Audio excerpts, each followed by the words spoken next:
Hello, everyone, and welcome back to the Vexillocast, a vexing conversation about flags and flag history, a visual media discussed through an audio medium. I am your host, Violet Jackson. And I'm your co-host, Roxy Milliken. And thank you all so much for joining me on another very special episode. I'm super excited to get into it, but before we get started, I want to get into some podcast housekeeping. If you like this podcast or want to show your support, make sure you like this podcast and leave a comment. Tell me that you like the podcast, tell me your favorite part, or just tell me if I missed anything. All comments are appreciated. Also, make sure that you follow me on wherever you get your podcasts so you don't miss an episode. Finally, if you want to interact with the podcast further, keep the conversation going, you can tell us on Facebook, TikTok, and on YouTube, all at the Vexillocast.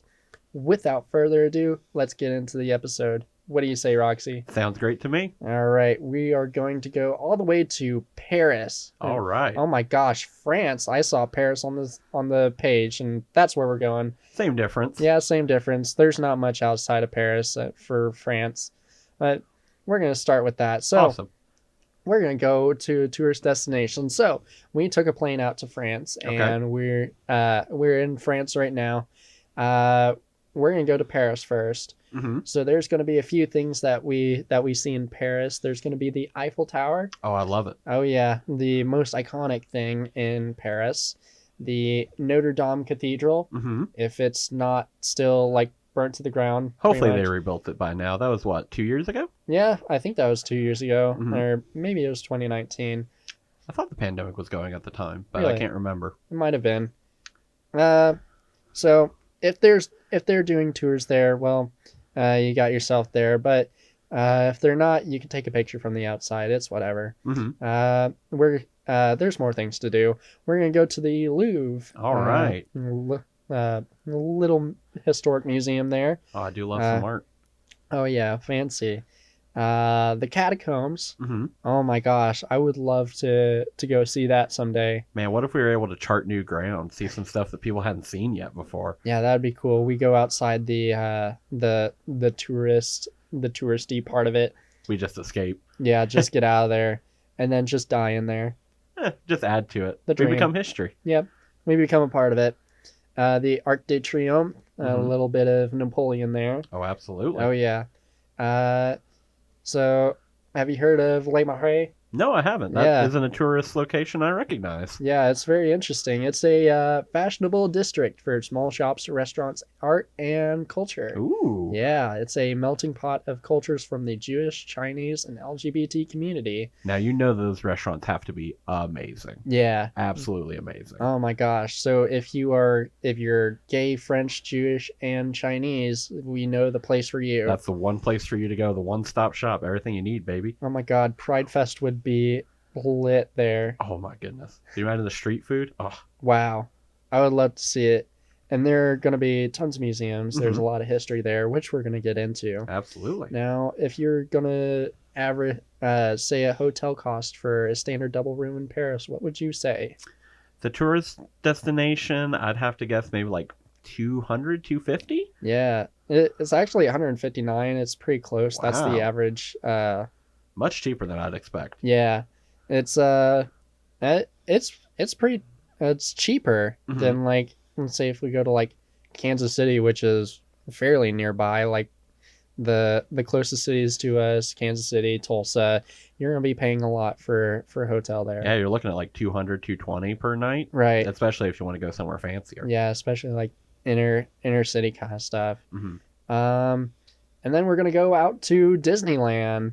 All right, didn't know they had one in France. Yeah, it's one of the only ones outside of America besides Tokyo, really? In Japan. Yeah, and you could blow all your euros on Mickey Mouse ears and lightsabers and Iron Man, I guess. Iron Man.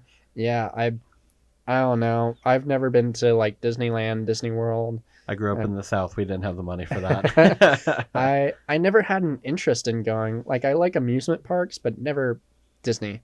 I mean, I'd love to try the food. The churros are amazing from what I've heard. So. Yeah, it's probably like $50 to get one. If you're lucky, I guess. If you're lucky. All right. And then we could go up north to Biarritz. I'm not sure if I'm pronouncing that right, but they have a ton of beaches. Mm-hmm. You could go see all those. Hotel cost in Biarritz, an average is $101. Oh, so it's even cheaper the further you get out of Paris, huh? Yeah, just get out of Paris. It's a lot better, I guess. You could go out to see historical sites at D-Day beaches Mm-hmm. up in Normandy. There's 5 beaches out there for like the Canadian, British, and American troops. Mm-hmm. And there's Sword, Juneau, Gold, Omaha, and Utah. Omaha is definitely the one that I know about for Yeah. sure. I think that's the one that's in popular culture most often. Yeah, you can definitely point out which one's the Americans, and the name for the beaches is Mhm. actually like if you go to Omaha Beach, it's just Omaha Beach, not like the French word for beach, which I think is plage. Mm-hmm. I could be wrong about that. Like plage de Omaha. No, it's just Omaha Beach. Really? Yeah. Guess that's the lasting impact we had, huh? Yeah, pretty much. And you can go to the memorials on each beach as well as the cemeteries and museums, Mm-hmm. which has probably got to be really impactful, especially if you're like a veteran or Absolutely. Yeah. Want to honor their memory. yeah, no joke. And there's plenty of other things to do, I'm sure, but that was like the main things that really stood out to me Absolutely. in France. Most of it was in Paris, but like that's basically it. It's not like there's like million people a year go to France for tourism. Yeah. It, I know the thing I'd love to see is the Cordon Bleu there Yeah. in Paris. It's just like probably one of the best culinary institutes in the entire world. yeah, All kinds of famous people that you know from being chefs all trained there. my gosh. It's a great place to train. Yeah, you're a good cook, and so I feel like you'd fit right in Oh, I there. would relish the opportunity. I don't know a lick of French, but I'm sure I could figure it out. Hand me Yeah. a knife and I can do it. Hi, you're listening to the Vexillocast, a vexing conversation about flags. Stay tuned because we'll be right back. All right, so we're gonna get into flag designs. All What do you right. say? We're gonna go because this is a flag podcast, and we're gonna talk about flags and flag history, and we've talked about tourism. So let's go into the flags and the flag history. The meat and potatoes. The meat and potatoes of it. So we're going to go to early France, the medieval times. All the way right. back to 1124. It is represented by the Oriflamme. Okay. I saw you scrolling on Wikipedia about it, and it was like a real long boy. Oh, yeah. He just kept scrolling. So the Oriflamme, it means golden flame. Ooh. Real fancy there. It's a banner that is usually plain red with a yellow sun, yellow rays. Sometimes it's bordered by green or some other color. Gotcha. It is much longer than it is tall, as you saw on Wikipedia. Well, if you think if someone's holding up, they gotta see for the troops in the back. Gotta Oh, show for it to sure. everybody. Yeah, who's fighting? Oh geez, it's the French. They got that golden flame on their side. Yeah, they got that sun. So it has about 2 to 5 tails on it. Mhm. It's mainly depicted with 3, just like the even center. It's like the Ohio flag if you've seen it. Mhm. It has 2 tails coming off of it. It's called a swallowtail. Mhm. Basically like that, but like just imagine like 2 to about 5. Just depending on who was making it at the time, what they wanted to do with it. Yeah, because there's not like a manufacturing plant that makes that. Yeah, it's just some guy or group of guys, I guess. Yeah, probably take an artistic spin on it. It's like, this is generally what it looks like. So, Yeah. yeah, we're going to say that it was flown in about 7 known major battles and campaigns. Oh, wow. So it was pretty popular. And the red was to represent that no quarter was to be given. Absolutely brutal. The French are ruthless, and we'll get into like how the French like to revolt. Oh, yeah. And we all know Napoleon and how much he took over. Oh yeah, it's amazing. Like I know people like talk about the French like they're so weak, but like look, if you look at French history, it's pretty amazing. Just look at a map of the empire at its peak. I mean, they were all over the place with how much land they took. Yeah, it's amazing. So we're gonna move on to the to after the Oriflamme, we got a bunch of blue flags. Just blue? Gotta love the blue flags of the times. America loves to do this, which I hate, which I will get into in a later episode. But the flag was just plain blue. Just plain blue. Yep, for quite a while, from the 10th century to the 12th, just blue. Two centuries they didn't have, that wasn't on their plate. Yeah, they had much bigger things to worry about. It was like a piece of cloth representing us. That's not a high priority right now. Trying to worry about getting food. Yep. Trying not to get any diseases or anything. They later on they had like one with many Fleur-De-Lis on it, and then one there's just 3. Mm-hmm. And this went up all the way up to the 16th century. Yep, that's the blue flags. That's it. That's it. It took them 6 centuries to change their flag or get something. Once they stopped dropping like flies and actually had something to eat, then they're like, okay, well maybe we can start to think about this. Maybe we can change it a little bit.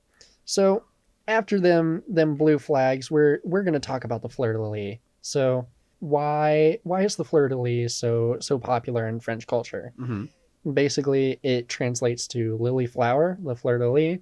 It has 3 petals attached to a base, mm-hmm. and it has its roots in Catholicism, which means purity.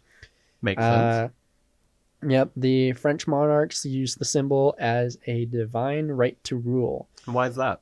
So it started as a French royalty symbol with King Clovis I in 466. An ampulla with a fleur-de-lis on it was used to anoint him, so the symbol just stuck. And we all know, Louisiana. The fleur-de-lis is almost indelibly marked with Louisiana. Yep, Louisiana, Quebec, mm-hmm. Any kind of like French colony, fleur-de-lis is everywhere there. And strangely enough, my hometown of Louisville, Kentucky, the fleur-de-lis was all over the place. I mean, lampposts, it was on the police department badge. Huh. It was all over the place on street signs even sometimes. I don't know. I guess maybe with the name of Louisville, that makes sense. It might have French roots there. That would make sense. I know we were involved in the French fur wars way back. Oh, really? Way back when in the early history of America. Interesting. So that might be why it started that way. Interesting. So we're going to talk about the French military. What did they have then? Mm-hmm. So during the 100 Years' War, the French were represented by many fleur-de-lis on a blue background. They're just dressed in that. They also had a flag, which was a white cross on a blue background, what represented them. And it was similar to the flag of Quebec and the unofficial flag of Martinique.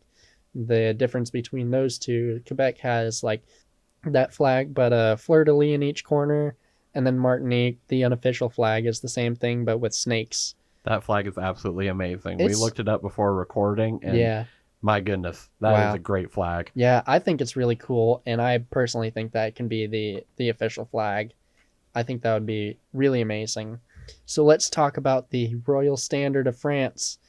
The Royal Standard represented France in 1643. It was first described by Joan of Arc. Oh, wow. That's where they come into the picture. Yeah, it was really amazing. They had like a pretty detailed description of what it should look like, and here's what it looks like. So what it looks like is a white field with many yellow fleur-de-lis on it, and it was later used as a French royalist flag with a seal on it, and it contains a crown, 3 fleur-de-lis on a blue background, and it was held by 2 angels adorned by blue cloth. So there's that blue coming back again. Oh my gosh. All the way back from the past. They keep coming back with it. Hi, you're listening to the Vexillocast, a vexing conversation about flags. Stay tuned, because we'll be right back. And now, after we get through the Royal Standard, let's get to the good stuff. Let's get into the French Revolution here. So we're going to start with the flag of Paris. Absolutely. Where it all starts. So revolutionaries wanted a cohesive flag or symbol to represent their movement, and they were inspired by the Paris flag. Mm-hmm. It looks pretty cool, and it's a vertical bicolor of blue and red, and it represents Saint Denis and Saint Martin, and it was the inspiration behind the blue and red of the current French flag. So it started as the Paris flag, probably started out with the Revolution, which really embroiled there. Yeah. Yeah. you have the information on like how it ended up being like having that white. Yes, so Lafayette, after the Revolution, or I Mm-hmm. guess during the Revolution, I should say, after the storming of the Bastille, which was what a lot of people consider the kicking off of the French Revolution, Mm-hmm. Lafayette had the national soldiers in his retinue, and he decided that he wanted them to swear an oath of fealty to the nation, not just to the Revolution. So Mm-hmm. what he did was he took the Paris flag, which everyone was already enjoying pretty well, and decided to add the white, which comes from the monarchist flag, and Mm-hmm. decided to use that as a symbol of national pride, adding that to the blue and red. So it's like we're dedicated to the nation and to the revolution as well, adding it to the cockade that everyone wore as well. Right. And that was pretty fascinating. And it ended up becoming a national symbol back in 1794. So it ended up growing from just a revolutionary thing to just like the entire national flag. Yeah, I think that's right near the end of the first revolution of 1794. Right. And the stripes were actually not equal Really? in the first flag. Yeah. It was only until good old Napoleon came in and was just like, "Hey, I don't really like this," and he changed it to have it like equal widths. And when Napoleon wants, Napoleon gets. Yeah, you know it. However, the French Navy actually uses the original flag with the dimensions. It's 30, 33, 37. Wow. So the red is a lot thicker than the blue. And I wonder why. My best guess is maybe whenever it's on a flagpole, especially maybe on a ship, you got to think of how many feet tall that is. That way it looks all in proportion whenever you're looking at it. Right. You're not looking at like 50 feet, 100 feet away, Mm-hmm. and it's like that flag doesn't look proportional. Unless you're someone like you, where you really notice those things. Yeah, I really analyze these things. I'm very critical of my flags. So that's where we end. That's the French flag as we know it today. Good old Napoleon. Yep, good old Napoleon. Actually, we're gonna go into a little deeper. So Napoleon all of a sudden just falls. Shocker. Never go to Russia in winter, man. Never go to Russia. That's the one thing that I see about like great leaders. Their downfall is Russian winter. Oh, absolutely. You just underestimate just how bitter cold it can get and how that affects all of your equipment. It's insane. I complain about Kansas winter, and it's nothing like that. Like it maybe gets like down to 10 degrees, and if there's like 5 inches of snow on the ground, I will cry. Yeah, exactly. And you have people out there still chopping wood whenever it's negative 30 degrees Celsius out there. They could be wearing shorts for all they care. I hate that. I get cold too easy. Same here. Napoleon falls in 1814, and the French went back to the monarchy with the House of Bourbon. And you know what else they brought back? The flag we all don't like? Oh yeah, the Royal Standard came back. Mm-hmm. We're being mean about the blue flags, but the Royal Standard, the white flag with the yellow fleur-de-lis on it, it came back, and it was different than the national flag, the wonderful white flag. So that's where the jokes came from. Yeah, I guess that's where it started. But let's all just forget that part whenever we had the white flag. Can we just go back to the blue? I like the blue a little bit better. It's like maybe the white flag has some intentions, meaning behind it that not what we should associate with. Exactly. So I don't know why they had that plain white flag. Maybe it was just like to show royalty was back, because white was basically that standard. The monarchist standard, yeah. Yeah. But then we have the July Revolution. We got to get that old king out of there. We got to bring in a new king, Louis Philippe the First. And what came back? The good old tricolor. We already like them. Oh yeah, the blue, white, red. If it works, don't fix it. Exactly. It worked, but they still got to fix it. Yeah, of course. Yeah. So the French Revolution of 1848 came about, and established the Second Republic with a new flag for basically a few days. What did they change about it? Basically, it was changed to, it was still the tricolor, but it was blue, red, white instead of like blue, white, red. Like I saw a painting of it depicted, and it was pretty interesting. And I think that's the only thing that that only exists of it.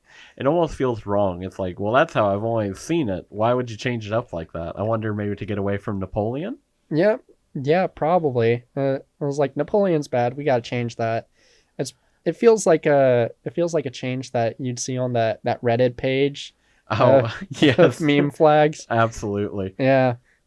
So that only lasted like a month. So we got to get rid of that. Change it back. No thanks. So we got to get back to the old French flag, the old les tricolores. I can't say it in French, like tricolore.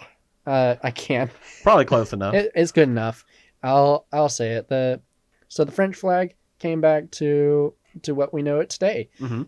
It's the blue, white, red classic, but that's not where it stops. Of course, they can't leave it alone. They got to tweak it a little bit. Yeah, you got to adjust it. How'd they adjust it? Well, they adjusted it to, as far as the actual colors that they have it right now, they actually made a flag variant for TV whenever that became a thing, because whenever you have a close-up, say on an athlete or a politician that you're wanting to interview, if you get real close up, you just see the white. Yep. So what they did was they narrowed the white strip in the middle so you can still see all the colors. Yeah. Yeah. It makes a lot of sense to show off all those colors instead of just white. Then you just kind of look like the old flag we don't like. Yeah. Gosh darn it, that white, I feel like that meme of just like, oh, the French are weak. I think we'd probably just blame the Nazis. We could probably blame it on them. Yeah. That's a pretty good idea, just to blame most everything on the Nazis. Yeah, because just like World War II, it seemed like France surrendered a little too early. And they tried, but they probably could have held out a little bit longer. Maybe, but I guess that's how we see France today. So the French flag now changed from like a lighter colors to darker colors, and it just kind of alternates over time. I know they can use them interchangeably most of the time. So the lighter variant came about in the 1970s, whenever the president at the time, I can't remember his name, he wanted to become a bit more buddy-buddy with the EU. So what he did was he changed the saturation and the color of the flag so that whenever it's flying right next to the EU flag, it matches a little bit better. Yeah. So it's not a real dark blue against a light blue. Yeah. And then in 2021, just here recently, what was it, September, Emmanuel Macron. I think it may have been like November or something. Either September. It was within the last 6-7 months at the time of our recording. Yeah, it was very early. He changed the flags on all of the presidential palaces to all be the darker blue color. Yeah. He didn't say anything, no press release, no statement, no nothing. Yeah. And it wasn't an official decree where, we all have to change over to this darker flag. He just went and did it on his own palace. Yeah, the only reason that I actually know that happened was that I'm on a Facebook group for Vexillology, and I saw a news article about that, and I was like, why did they change that? And like, I mean, it's really interesting, and it goes to show that I've said that flag history is being made each day, and this really signifies that, because like even the French flag changed, and that's a very iconic piece. Well, absolutely. It's a big part of our institution. I think that being able to change flags, especially some of them that have come about recently, it shows that we can change the institutions that we may think are set in stone. Yeah. If we don't like a flag, there are things we can do to change that. Yeah, I mean, I've seen flags be implemented and changed just this year, like the Lincoln, Nebraska flag and the Springfield, Missouri flag. Those came about just this year. And I think Utah may be thinking about changing their flag soon. That'd be fantastic. Good on them. All right, we gotta wrap it up. We're getting a little off topic. So, thank you so much for listening to the Vexillocast. I am your host, Violet Jackson, with my co-host, Roxy Milliken. This is produced by me, Violet Jackson, and music is V's Vexillology by Jade, Weston. If you liked the episode, make sure to tell us and follow us on wherever you get your podcast. And tell a friend about the podcast, or tell a stranger, tell an enemy. I don't know. Proselytize on the street? Sure. Do what you want. I'm not going to stop you. Now make sure to also follow us or message us on Facebook, TikTok, and on YouTube at the Vexillocast. The next episode will be out soon, I promise. With that, the Vexillocast signing off.